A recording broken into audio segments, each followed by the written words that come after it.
So good morning children.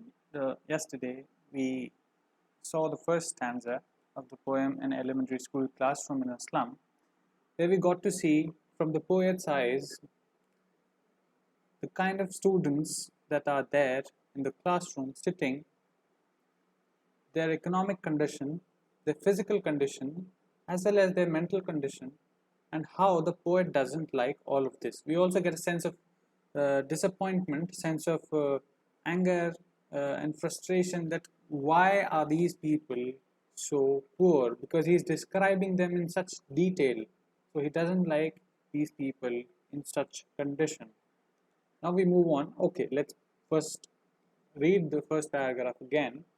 Far, far from gusty waves, these children's faces, like rootless weeds, the hair torn around their pallor, the tall girl with a weighed down head, the paper seeming boy with rat's eyes, the stunted, unlucky air of twisted bones, reciting a father's gnarled disease, his lesson from his desk.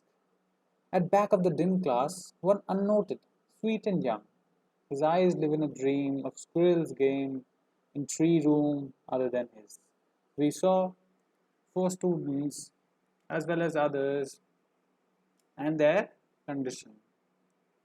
Now we move on to stanza number 2, where the poet is describing the condition of the classroom. Remember, the first stanza was poet's description of the kind of students that's it there, and the second description is the description of the classroom. Okay, now we start. On sour cream walls, donations. Shakespeare's head, cloudless at dawn. Civilized dome riding all cities. Belled, flowery, Tyrolese valley. Open-handed map awarding the world its world. And yet, for these people, and yet for these children, these windows, not this map, their world, where all their futures painted with a fog, a narrow street sealed in with a lead sky, far, far from rivers, capes, and stars of words. Okay, so it might seem intimidating at first, so let's break it down. What the poet is describing, again with this camera, imagine he has a camera, and in the first paragraph he described the students. Now he's looking around the classroom, what it feels like, what it is like. He sees first of all the color of the classroom, which is painted in sour cream. Okay, sour cream is a color which is off-white, you can say. It can be off-white because it was once painted white and it is now dull. The word sour also brings in certain emotions, that it is spoiled, right? It is how does something become sour? It becomes sour after it was some good, but it was neglected, it was not taken care of, and that is how it became sour. So on sour cream walls, the color of the walls, so that means the walls have not been taken care of. On sour cream walls we have donations. So something like this. So this classroom was probably built not because of some government's intervention, but by some people's donations who wanted to feel good about themselves, that I want to donate. So they went and donated and made the classroom built, and then never looked back on that school again. They never came back to see the condition of the students, the condition of the classroom, but just gave that money once. And although it is a good thing, a good gesture, but the poet doesn't like it, saying that they did not come back to see the condition of those classrooms, because they have the resources. The poet is sad because of this fact, that it's not like they cannot help them anymore. They definitely can, but they have just given the donation once and they think they have done their part. So we have on sour cream walls donations, number 1. So this is the first thing that he saw, that was the donations. Then we have Shakespeare's head, cloudless at dawn. Dawn is morning. Civilized dome riding all cities. Dome is a covering, like something like this. This shape is called a dome, right? Let's just understand the meanings, and then we'll slowly get onto the meaning of the whole line. We have first of all a Shakespeare's head. So this is Shakespeare. Who is Shakespeare? William Shakespeare. E. William Shakespeare. So he is one of the most. I mean, there is no person on earth who doesn't know, who has studied even one like percent of English knows who William Shakespeare is. He is English literature's most versatile dramatist. Okay, he did not write any novel or short stories. He was a dramatist, also a poet. Okay, he wrote various sonnets, but he is mostly known for his dramas. Okay, plays. We have William Shakespeare. On sour cream walls donations, Shakespeare's head. So there is a Shakespeare's picture, something like this, which is hanging on the walls of the classroom. Cloudless at dawn, civilized dome riding all cities. So this line, let's break it down again. So number one thing that it can refer to, although it's far-fetched, is this dome. Okay, although far-fetched, but we can definitely make out any meanings. Remember, any meaning is possible. But let's see how it can be. Civilized dome riding all cities. So this William Shakespeare, as we know of, yes, he was the pinnacle of, no, this is not the spelling of pinnacle. Pinnacle, yes, he was the pinnacle of civilization.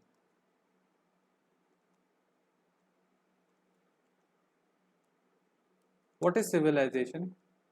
Do you know the meaning of civil? What is civil? You know, I want your behavior to be civil. You know, civil is basically well mannered, suited to the society, something that is what educated people do. So when we educate you, we make you more civil. With civil comes the word civilization, right? Everybody who, if they live in a society and they are civil, that is what makes up a civilization. Otherwise, if the people don't listen to or follow the rules set up by the society, then it won't be a civilization, it will be anarchy, right? Everybody will go helter skelter, do whatever they want on their own will, and they will not care for any rules and regulations. Then the society won't be able to function. So we have civilization where all the well mannered, all the people who are well bred, well educated people uh, exist, and William Shakespeare represented all of those in his plays. So if you see his plays, Hamlet, Othello, or any other play he has written, all of them have characters. The main characters are kings, okay, or noblemen, all people who are from great wealth, who are well educated, right? So he was a person who is representing a representation of all things civil, everything upper class. Cloudless at dawn, civilized dome riding all cities. He also takes us various places. He takes us to various civilizations. He takes us to Rome. He takes us to England, right? In his plays. So with William Shakespeare, he also brings to the class an experience of all those places of a civilized world which doesn't exist in the slums. In the slums, there is no civilization as such because there are no facilities, there are no people who are, they do as such, they do whatever they like. So, this is again, to put it in very simple terms, a contrast, something that shouldn't be there, uh, an absurd piece of art. William Shakespeare's head does not combine well with the classroom and the classroom condition that is there in the elementary school classroom in a slum, right? To put it very simply, Shakespeare, who is a representative of all the good things that can be there in a civilization, all the upper class, right, well bred civilized people, is absolutely in contrast to the condition of the students in the slum. Moving on. Then full stop. Okay, please remember where the full stop is. That is where the idea ends. Okay, Shakespeare's head, comma, that means the idea is continuing. Cloudless at dawn, comma, idea is continuing. Civilized dome riding all cities, full stop. Then we have a new thing that is there, another object. So first object was donations, second is Shakespeare's head, third one is this belled flowery Tyrolese valley. So Tyrolese valley actually exists. It exists in Austria. Let me show you a picture of the Tyrolese valley. This, okay, it's very beautiful. So there is a picture probably of a scenery which is belled flowery Tyrolese valley, something that looks beautiful. Somebody had bought that picture, they put it up there, right? This is the third thing, again something in contrast to the dilapidated, the absolutely something which is full of filth. Slums are full of filth, which is in absolute contrast with this picture. Something like something so beautiful, something so well maintained, even by nature, something not disturbed by nature, where everybody is coexisting so beautifully with each other. We have this scenery. Then we have the fourth object, which is an open-handed map awarding the world its world. So there's a map. There's a map, something like this, on the walls of that classroom, awarding the world its world. What does it mean? That with we see all these places that are there on the map, right? This map is actually wrong. It is showing India wrong. India is actually like this. Yeah. We will not give our territory to China. So again, let me draw it. Yeah. Okay. You can annex more territory if you want. Doesn't matter. Tibet is here, right? Tibet is fighting for freedom from China. Just to give you a quick fact that of all, like till now, I think I've told you this in the class, that Tibet and China, and I think in the previous class 11, I think I told you in that chapter uh, on Tibet, that China and Tibet are fighting with each other, because China thinks that Tibet is part of China. It was only in year 2020 that China has mentioned in writing that they want uh, this unification with Tibet as a target. Okay, till 2019, there was this unification with Tibet was a target, definitely, but till 2019 there was one word, peaceful, which was written before unification. Peaceful unification was something that was written before till 2019, and in 2020 they have removed this word. So imagine, simple words, removal of simple words can actually dictate, can actually tell the whole world what they're thinking right now. So this year in 2020, they don't want, if it comes peacefully, fine. If it doesn't come peacefully, they will still go for this unification with Tibet. Okay, so we might see some things going on there in Tibet and China, and things are already going on in Hong Kong. So China is definitely, it's also intruding in India, trying to create some problems. China is a very bad country that way. Always supremacists want to, you know, rule over the people. Anyways, it's there in their genes. They have always been supremacists. They have always been, you know, uh, conquerors. They have always wanted to conquer more land. Okay, coming back to the map. This map has places, right? Mongolia, Libya, Algeria, has Europe, Poland, right? France, Spain, Germany. So this map is awarding the world its worlds. It is only with this existence, the existence of this map, that we can see these places, right? We can see that, oh, yes, these places exist. So the world is being awarded with this map, that yes, you exist, and it is with this map that the world exists for us to know that this is how the world exists. This is how the world is. So this is, there is a map in the classroom, and it is awarding, it is giving us an idea of what the world is like. But again, what is there to see? The contrast. The contrast is that these people who are in the slum will never be able to even move out of the slum. Forget about going to any other place in this map, right? On this map, forget about going anywhere else. They will not be able to move out of the slum. So that again is a piece of contrast that is hanging on the wall, and the poet was very sharp in noticing all of them and telling us about it. Now, moving on. The description is over now. Now this is the poet's thought. These are the poet's thoughts. What is happening to my spellings? Thoughts. This is autocorrect, guys. This is what autocorrect does to you. If you always use autocorrect, you forget all your spellings. And yet, for these children, these windows, not this map, their world, where all their futures painted with a fog, a narrow street sealed in with a lead sky. A narrow street sealed in with a lead sky, far from rivers, capes, and stars of worlds. Now, again, and yet, for these children, these windows, and not this map, their world.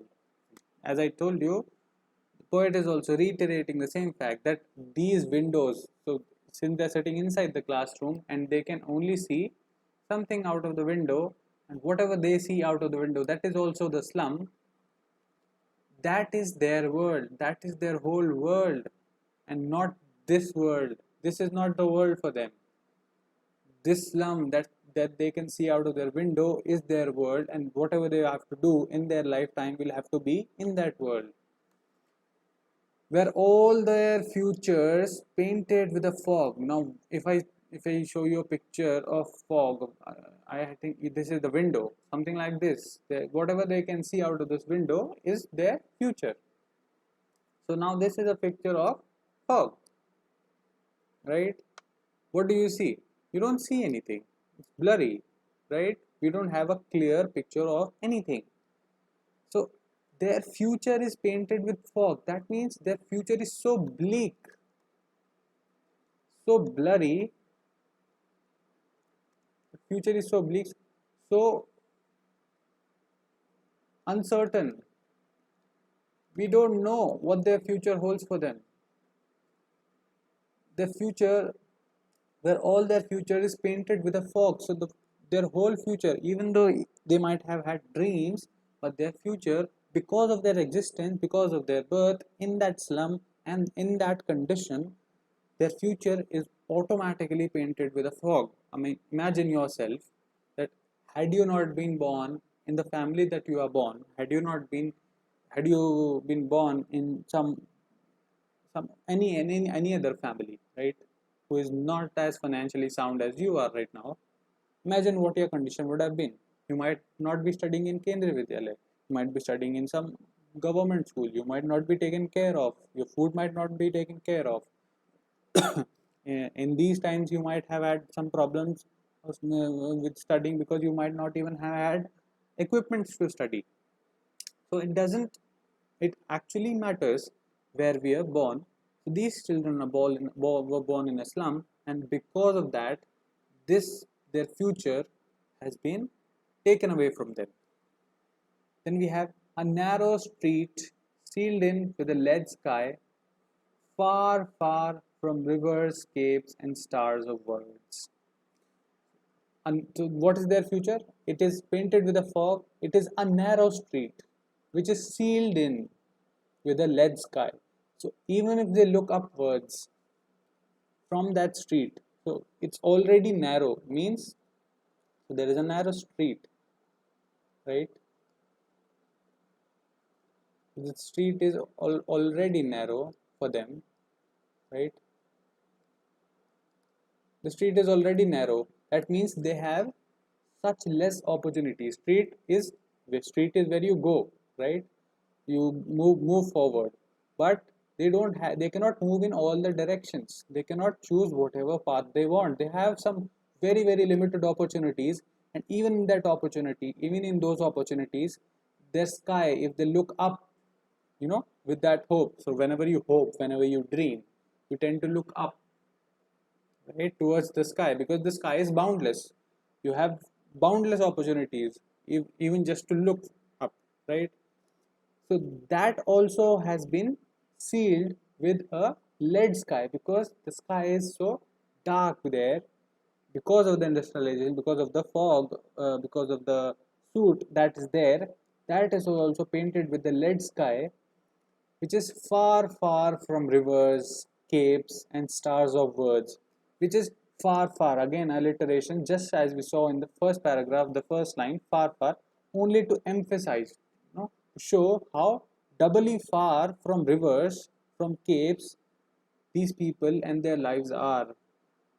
Right? As we saw, there is a Tyrolese Valley. It must definitely have rivers. I hope you know what a capes are, right? Capes are just pieces of land that have come up in the sea. Usually, if seas are like boundless, right? They're continuously just water. But if you just suddenly find some large piece of land in the middle of the sea, that would be a cape. So you must have heard of Cape of Good Hope. If you haven't, you can check it online. It's the biggest cape, I think, Cape of Good Hope. So their lives are far, far from these rivers, from these beautiful imageries, far, far from these capes and the stars of words. It can refer to the kind of, so let's say in this map, these cities are usually written very, very small, right? In very small font. That can be considered as stars of words. And there is another interpretation. Stars of words can also refer to Shakespeare's heroes, because they were also stars, but they were stars in words, in the words that Shakespeare wrote. Okay, so their lives are far, far from these rivers, from these capes, and from the stars of words, that is the heroes that Shakespeare wrote, or the places that they see on the map that are like stars, because they're written so small, because they're written so small, they resemble the stars, which are also small when we look from far. Their lives are absolutely completely different. So why in God's green earth have they put such contrasting things that add no meaning to the classroom? That is what the second paragraph, the second stanza is all about. I hope you understood it. If you did not understand it, please make sure you ask me. Okay, don't think that there is no explanation. That everything here makes sense. Everything, as I told you, it's very image heavy, so you need to just give it time. Everything has a meaning. Everything has an interpretation. It can be a different interpretation. Okay, doesn't matter. Every interpretation that you can justify is the correct interpretation. Okay, bye bye.